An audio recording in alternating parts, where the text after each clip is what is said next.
Headlines के प्रायोजक हैं निम्स यूनिवर्सिटी जयपुर। निकाय चुनाव के बाद बीजेपी में बाड़ाबंदी शुरू। जयपुर, जैसलमेर, जोधपुर में बीजेपी प्रत्याशी हाईजैक। निकाय प्रमुख के लिए मंथन तेज।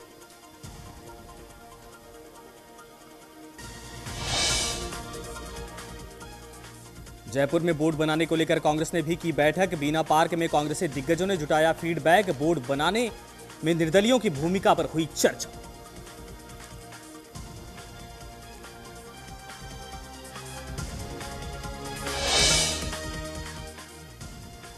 आरक्षण की मांग को लेकर गुर्जर समाज का सरकार को अल्टीमेटम। आरक्षण पर फैसले के लिए 15 दिन का अल्टीमेटम। फैसला ना होने पर पालोटी में बनाई जाएगी आर पार की रणनीति।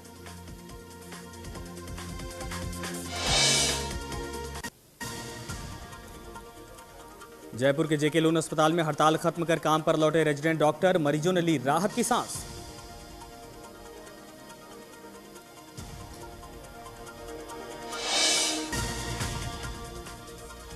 गोपालगढ़ हिंसा मामले में 27 आरोपियों पर पुलिस ने कसा शिकंजा। फरार आरोपियों पर इनाम घोषित। सूचना देने वाले को दिए जाएंगे 10,000 रुपए।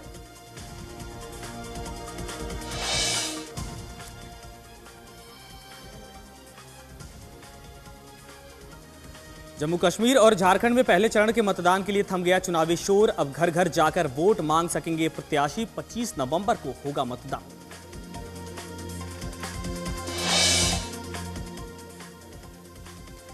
और पुलिस ने खोले सतलुज आश्रम के लॉकर और इलेक्ट्रॉनिक दरवाजे। रामपाल की मौजूदगी में ली गई आश्रम की तलाशी। 9 राइफल समेत हथियार हुए बरामद।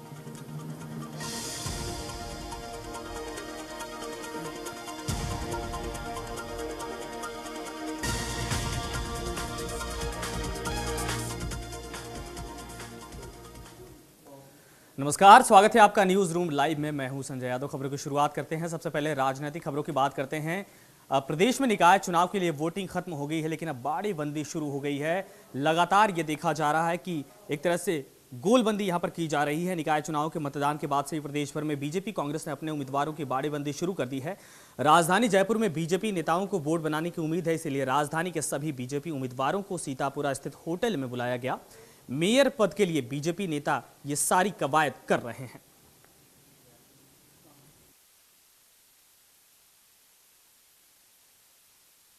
तो बाड़ेबंदी शुरू हो चुकी है। बीजेपी की बात करें चाहे कांग्रेस की बात करें, बीजेपी में राजधानी जयपुर में ये नजारा देखने को मिला, जहां पर सभी प्रत्याशियों को बुलाया गया था और यहां पर मेयर पद के लिए बीजेपी नेता ये सारी कवायद करते नजर आए। तो प्रदेश में राजनीति गर्माती जा रही है। निकाय चुनाव के मतदान के बाद से ही प्रदेश भर में बीजेपी कांग्रेस ने अपने उम्मीदवारों की बाड़ेबंदी शुरू कर दी थी। राजधानी जयपुर में बीजेपी नेताओं को वोट बनाने की उम्मीद है, इसलिए राजधानी के सभी बीजेपी उम्मीदवारों को सीतापुरा स्थित होटल में बुलाया गया था। मेयर पद के लिए बीजेपी नेता ये सारे कवायद कर रहे हैं। जहाँ कहीं आप लगेगा पार्टी को कि वास्तव में हमारा बहुमत नहीं आ रहा, तो बाकी हमारा सब लोग सहयोग, इंडिपेंडेंट्स आएंगे हमारा सहयोग करेंगे। सब लोग विकास के साथ रहना चाहते हैं। सबका मुद्दा एक ही है कि विकास हो और सरकार के साथ उनको रहना चाहिए। रणनीति शुरू हो गई। रणनीति जैसे तो कोई बात ही नहीं है। टिकटों में भी सब लोगों की सहमति से टिकट हुए थे और स्टेट पार्लियामेंट्री बोर्ड बना है। जो भी स्टेट पार्लियामेंट्री बोर्ड तय करेगा उसमें अच्छे ही फैसले होंगे। ये तो जब आपको पता है कि जब निकायों के चुनाव हुए हैं, हमारे पार्षद जीतेंगे तो महापौर, उप महापौर, नगर परिषद सभापति, चेयरमैन, वाइस चेयरमैन, ये तो सब बनने ही हैं। कि स्टेट पार्लियामेंट्री बोर्ड बना है, उसमें सब नामों पर चर्चा होगी। जो स्टेट पार्लियामेंट्री बोर्ड को अच्छा लगेगा वो निश्चित रूप से वही होगा। और अब बात करते हैं जोधपुर की। यहां पर भी बीजेपी की तरफ से पार्षद प्रत्याशियों की घेराबंदी की जा रही है और इसके लिए पार्टी के सभी पार्षद प्रत्याशियों और पदाधिकारियों को बस से किसी अज्ञात स्थान के लिए लेकर जाया गया है। बताया जा रहा है कि शहर में ऐसा पहली बार हो रहा है कि मतदान होते ही शनिवार शाम को ही पार्टी के सभी 65 प्रत्याशियों को शहर के एक निजी होटल में फोन करके बुलाया गया। इसके बाद आधी रात को सभी प्रत्याशियों को किसी अज्ञात जगह के लिए बस से रवाना कर दिया गया। शहर के वार्ड नंबर 7 के बीजेपी प्रत्याशी विश्वजीत जोशी का कहना है कि फोन उनके पास भी आया था, लेकिन वो किसी कारण से नहीं जा पाए। सूत्रों के मुताबिक सभी प्रत्याशियों को नागौर जिले की खिवसर फोर्ट लेकर जाया गया, जो कैबिनेट मंत्री गजेंद्र सिंह खिवसर का है। हालांकि पार्षद प्रत्याशी भी इस पर खुलकर बोलने को तैयार नहीं है, लेकिन पार्टी पदाधिकारी इसे थकान उतारने की कवायद बता रहे हैं।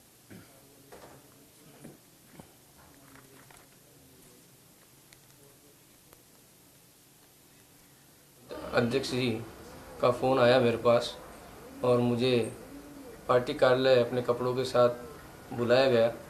लेकिन मैंने अध्यक्ष जी से निवेदन किया कि क्योंकि मेरी बुआ जी का परसों देर रात देहांत हो गया था और इस गमगीन माहौल में हम सब परिवार व कार्यकर्ताओं ने अपनी दायित्व को निभाते हुए शांतिपूर्ण मतदान निपटाया।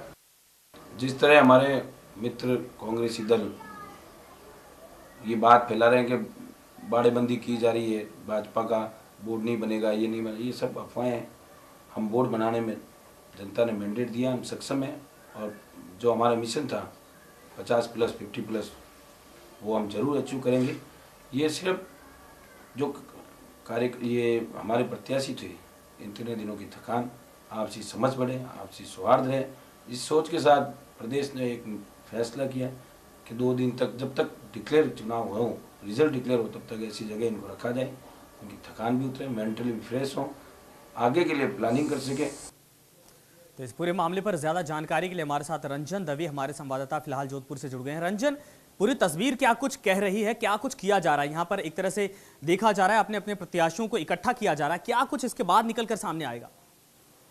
जी संजय, जहाँ तक इस रणनीति के बारे में अगर चर्चा करें तो निश्चित तौर पर भारतीय जनता पार्टी की दबाव की रणनीति है और उम्मीद ये की जा रही है कि जहाँ जहाँ भारतीय जनता पार्टी बड़ी पार्टी के रूप में उभर रही है, वहाँ किस तरीके से जो अन्य निर्दलीय हैं या जो विपक्षी खेमा है उस पर किस तरीके से दबाव बनाया जाए। और उसके साथ ही साथ एक डर अगर कहीं देखा जाए तो भारतीय जनता पार्टी के खेमे में भी है, क्योंकि जो महापौर की जो प्रक्रिया है वह अब जो जीते हुए पार्षद हैं उनके द्वारा लामबंदी के द्वारा की जाएगी। तो निश्चित तौर पर भारतीय जनता पार्टी खेमा जोधपुर में अगर बात की जाए तकरीबन 62% से अधिक मतदान हुआ है और उसके बाद में देर रात इन सबको एक साथ बुला करके यहाँ अज्ञात स्थान की बात कही गई थी, क्योंकि जिस तरीके से जानकारी मिली है जो प्रत्याशी थे उनको भी स्थिति स्पष्ट नहीं कर पाई थी कि उनकी ये जो बस है कहाँ जाने वाली है। और उसके बाद में जब जानकारी आई तो निश्चित तौर पर जो स्थिति है धीरे धीरे साफ होने लगी। रंजन, लेकिन क्या आकलन लगाया जा सकता है, ऐसा क्यों किया जा रहा है कि प्रत्याशियों को अज्ञात स्थान पर लेके जाया जा रहा है? कहीं छिटकने का डर तो नहीं सता रहा?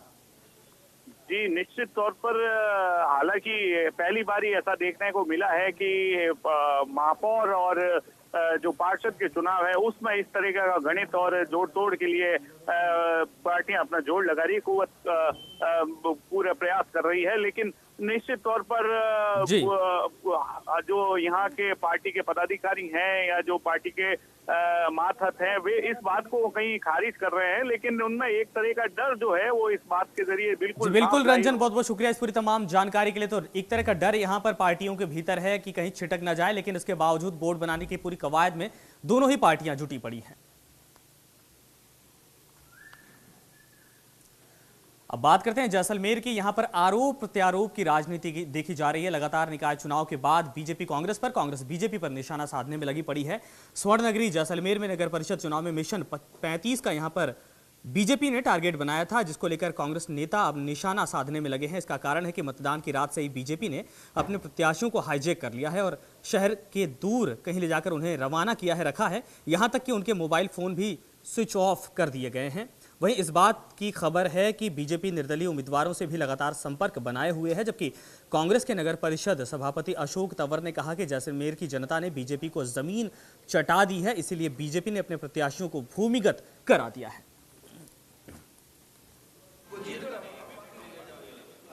आज जैसलमेर की जनता ने उन्हें उनका धरातल दिखा दिया है। उनको ये लगने लगा है कि उनकी पार्टी 13 सीटों में सिमट रही है, इसीलिए उन्होंने अपने पार्षदों की घेराबंदी की है। और संभावित उनको ये नजर नहीं आ रहा है कौन से पार्षद संभावित 12-13 में उन्होंने 3500 को ले जाके अगवा किया है, किसी अज्ञातवास में जमा किया है, क्योंकि उन्हें अपनी धरातल का, अपनी स्थिति का, आज की पोजीशन जो जैसलमेर में उसका आभास हो चुका है कि आने वाला बोर्ड नगर परिषद में कांग्रेस का बनने वाला है। इसी डर से वो ये सोच रहे हैं अगर 10-12 भी अगर हमारी परिषद जीतते हैं तो उनको कैसे अभी छुपा के रखें। हम लोग पूरे खुली किताब की तरह हैं। जो वार्ड का विकास के लिए हम कांग्रेस की तरफ से खड़े हुए थे और हमको पूरा इनका सहयोग भी है, ना इन पार्टी का हमारे ऊपर कोई दबाव है, ना कहीं हमारे को कोई लुका छुपी का काम कराने के लिए बोला है। हमारे साथ में पूरा इनका सहयोग है। खुली शेर की तरह हम जंगल में जैसे शेर घूमता है वैसे हम बाजार में आए जा सकते हैं, कोई रोक टोक नहीं हमारे ऊपर। हम खुली छाती घूमते हैं इधर उधर और हमारे ऊपर पूरा इनका सहयोग है।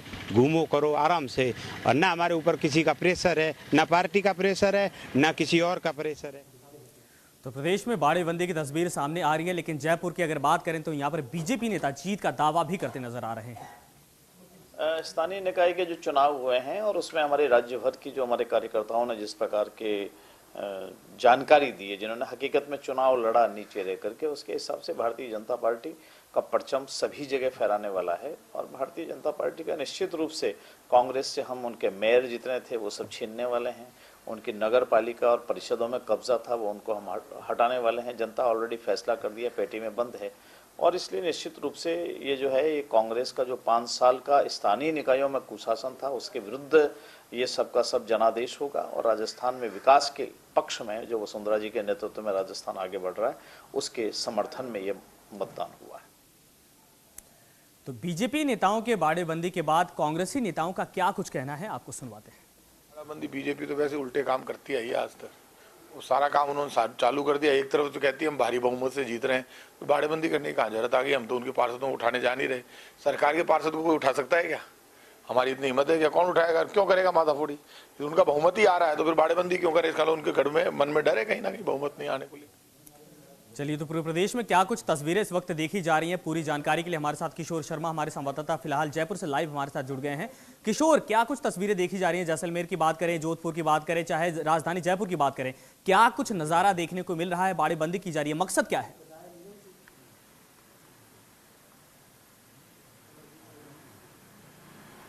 संजय, भारतीय जनता पार्टी ने कल रात से एक्सरसाइज शुरू कर दी थी जी। अपने जो पार्षद प्रत्याशी हैं उनको गोलबंद करने की, और साथ के साथ उन प्रत्याशियों की गोलबंदी भी कर दी थी जिनसे उनको समर्थन मिल सकता है। कुछ इलाकों में भाजपा को ऐसा लगता है कि उनको वहाँ समर्थन नहीं मिलेगा, तो उनसे उनको जो निर्दलीय प्रत्याशी हैं, जो उनके साथ आ सकते हैं, जो सरकार के साथ आ सकते हैं, राज के साथ आ सकते हैं विकास के नाम पर, उनको वो एकजुट करने की कोशिश कर रही है। और इस गोलबंदी की वजह ये है कि कहीं ना कहीं असंतोष इस बात का है कि महापौर और उप महापौर पद जिनको चाहिए उनको नहीं मिल पा रहा। ये एक बहुत बड़ी वजह है संजय। तो कहीं ना कहीं इन्हें दबाया भी जाएगा, या फिर कहा जाए कि यहाँ पर डर सता रहा है कि इनके प्रत्याशी छिटक ना जाएं अगर उनको उनके मन के हिसाब से उनके लिए फैसला नहीं किया गया। क्या कुछ ये जो पूरी तरह से यहाँ पर बाड़ेबंदी की जा रही है, हाईजैक करने की बात ये एक तरह से कही जा रही है, इसका मकसद क्या है? क्यों इस तरह से किया जा रहा है? कहीं इसका नेगेटिव असर भी तो नहीं देखने को मिलेगा?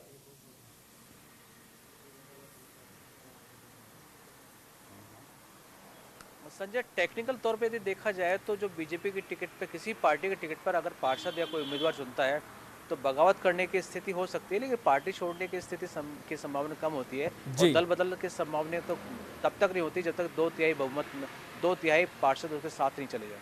लेकिन एक बात, जिस तरीके के आज जो जयपुर में हो रहा है, जोधपुर में हो रहा है आधी रात से, जैसलमेर में जो हो रहा है, उसके पीछे खास वजह यह है कि जयपुर और जोधपुर ऐसी जगह है जहाँ महापौर चुने जाते हैं जी। और दोनों जगह स्थिति ये है कि महापौर कौन हो, इस बात के लिए एक्सरसाइज शुरू हो गई है, क्योंकि जो नाम अघोषित और घोषित तौर पर चल रहे हैं उसके खिलाफ इतनी बड़ी लामबंदी शुरू हो गई है कि बड़ा मुश्किल हो गया ये चुनना कि किसको महापौर चुना जाए।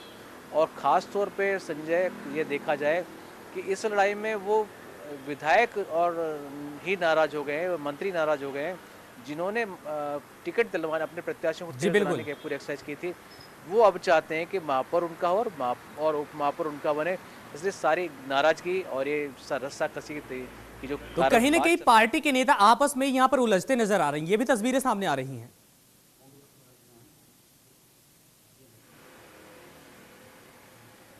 बिल्कुल साफ तौर पर देखा जा सकता है। जयपुर में 91 वार्डों में भारतीय जनता पार्टी ने प्रत्याशी घोषित किए थे, जिनमें 2 का नामांकन रद्द हुआ था, 2 निर्दलीयों को समर्थन दिया था।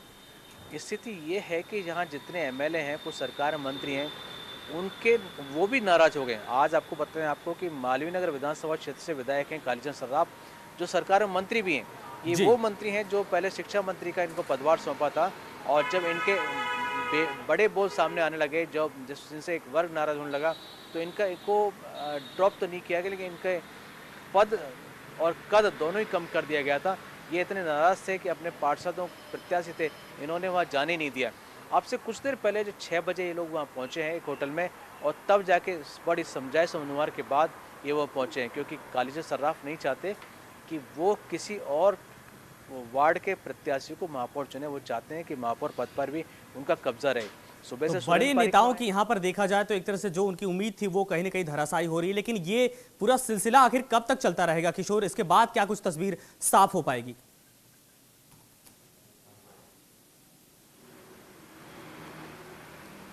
देखिए, ये अब चूंकि बाड़ेबंदी है, बाड़ेबंदी को भारतीय जनता पार्टी ने मीडिया के दबाव में बड़ी समझदारी से नाम दे दिया अभ्यास वर्ग। जी, अभ्यास वर्ग जैसा कुछ नहीं है, क्योंकि वहाँ जो पार्षद प्रत्याशी पहुँचे हैं वो बड़े आराम से अपने बैग वैग लेके पहुँचे और 2 दिन वहाँ आराम से रहेंगे, और पूरे उनको जितना बौद्धिक दिया जाएगा भारतीय जनता पार्टी की भाषा में वो दिया जाएगा, और कोशिश ये की जाएगी कि वो उनका जो दिमाग है उनका ब्रेन वॉश किया जाएगा पार्टी के लिए, और अपने महापौर प्रत्याशी जो होगा जिसको वो चुनेंगे उसको, और सिर्फ उसको वोट करने के लिए जरा सा भी कहीं से अंतर विरोध ना हो, अंदरूनी कोई ताकत काम नहीं करे, उनके प्रत्याशी को महापौर चुनने से रोक दे। तो ये सब उसमें काम कर रहे हैं। संजय, चलिए किशोर, बहुत बहुत शुक्रिया इस पूरी तमाम जानकारी के लिए। तो देखा जा रहा है पूरी तरह से यहाँ पर बाड़बंदी की जा रही है, और जो बड़े नेता यहाँ पर थे जिन्होंने टिकट दिलाया था, अब कहीं ना कहीं उनके ऊपर भी दबाव ये बना हुआ है, या ये कहें कि उनकी उम्मीदें कहीं ना कहीं धूमिल होती जा रही हैं, क्योंकि जिन प्रत्याशियों के लिए उन्होंने टिकट दिलवाया था और जो पद चाहिए था वो कहीं ना कहीं पार्टी संगठन के दबाव में खत्म होता नजर आ रहा है।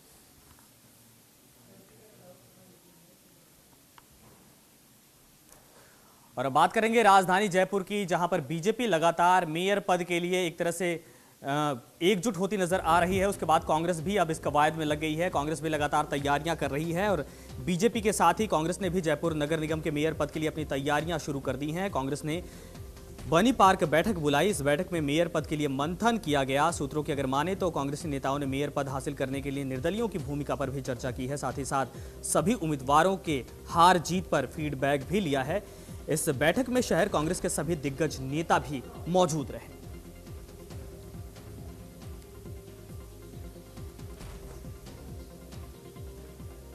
जो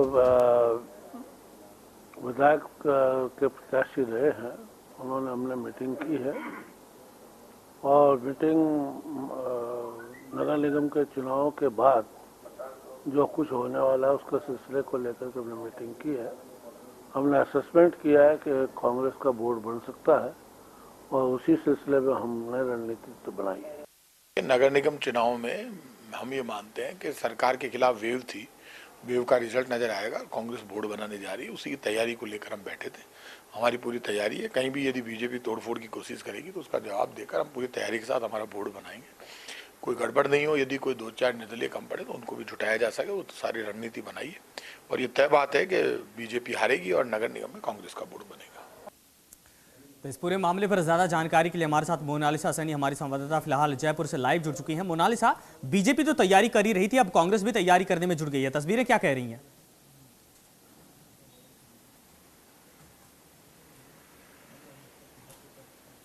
संजय, जिस तरह से ये बैठक हुई है इसको ये भी नहीं कहा जा सकता कि पूरी तरह से कांग्रेस तैयारी में है, क्योंकि जिस तरह से इस बैठक में जयपुर के जो विधायक प्रत्याशी हैं जो वही शामिल हुए थे, तो उसको देखकर भी कहीं ना कहीं कांग्रेस का यहाँ पे मन में संशय भी लग रहा है, क्योंकि जिस तरह से एक तरफ भाजपा बाड़ाबंदी कर रही है, वहीं दूसरी तरफ जो ब्रजकिशोर शर्मा है जो पूर्व शिक्षा मंत्री रहे, उनका एक कहना था कि निकाय चुनाव के बाद की रणनीति, और वहीं दूसरी तरफ प्रताप सिंह खाचरियावास ने ये कहा कि बोर्ड हमारा बनेगा और हमने भी अपनी रणनीति शुरू कर दी है।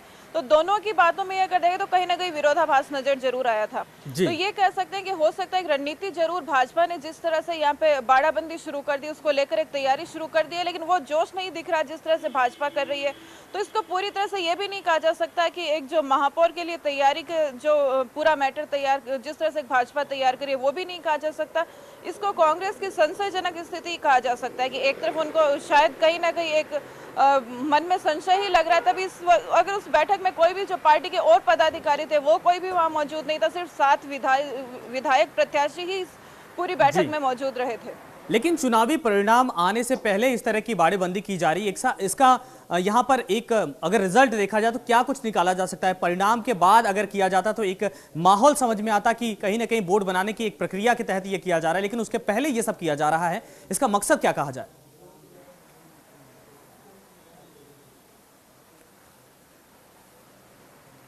संजय, जिस तरह से अगर पिछली बार देखा जाए तो सीधे जनता ने ही महापौर चुना था और इस बार पार्षद के थ्रू महापौर चुनना है। एक जो बोर्ड बनेगा तो कहीं ना कहीं दोनों ही पार्टी अपनी तरफ से कोशिश तो कर ही रही है। एक तरफ भाजपा ने पूरा दमखम लगा रखा है, वहीं कांग्रेस ने भी थोड़ी बहुत शुरुआत कर रही है कि उनको ये लगता है कि अगर बाय चांस किसी भी तरह से अगर जनता जनार्दन ने उनको मौका दिया है तो अपनी तरफ से थोड़ी बहुत तैयारी भी रख सके कि किस तरह से वहाँ पे बोर्ड बनाया जा सके। हालांकि दोनों ही पार्टियों की कोशिश यही रहेगी, लेकिन कांग्रेस की स्थिति यहाँ पे संशयजनक इसीलिए देखी जा रही है क्योंकि वहाँ पे पार्टी का कोई भी बड़ा पदाधिकारी मौजूद नहीं दिखा उस पूरी बैठक में।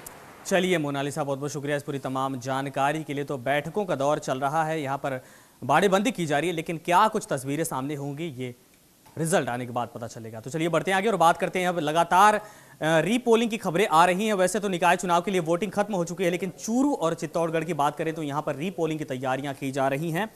और नगर निगम जो निकाय का चुनाव था 2014 के लिए कल मतदान इस पर संपन्न हो गया, लेकिन चूरू के वार्ड नंबर 18 के लिए कल 24 नवंबर को पुनः मतदान किए जाएंगे, जिसके लिए प्रशासन तैयारियों में जुटा है। राज्य निर्वाचन आयोग द्वारा रिटर्निंग अधिकारी को मिले आदेशानुसार एक पत्र मिला, जिसके आधार पर चूरू के नेहरू युवा केंद्र में बने वार्ड नंबर 18 के मतदान केंद्र में लिस्ट में से डिलीट हुए 12 मतदाताओं को वोट पोलिंग पार्टी की लापरवाही के कारण पोल कर दिए गए थे, जिसको लेकर निर्वाचन आयोग ने नाराजगी जताते हुए इसे गंभीर अनियमितता माना है। वहीं चित्तौड़गढ़ नगर परिषद चुनाव की अगर बात करें तो 22 नवंबर को मतदान के दौरान वार्ड संख्या 11 के भाग संख्या 2 में 100% से भी अधिक मतदान होने पर प्रशासनिक अधिकारी एक बार सख्ते में आ गए, जिसकी जांच की गई, जिसके बाद फैसला लिया गया है कि यहां पर भी रीपोलिंग करवाई जाएगी, यहां पर रीवोटिंग होगी।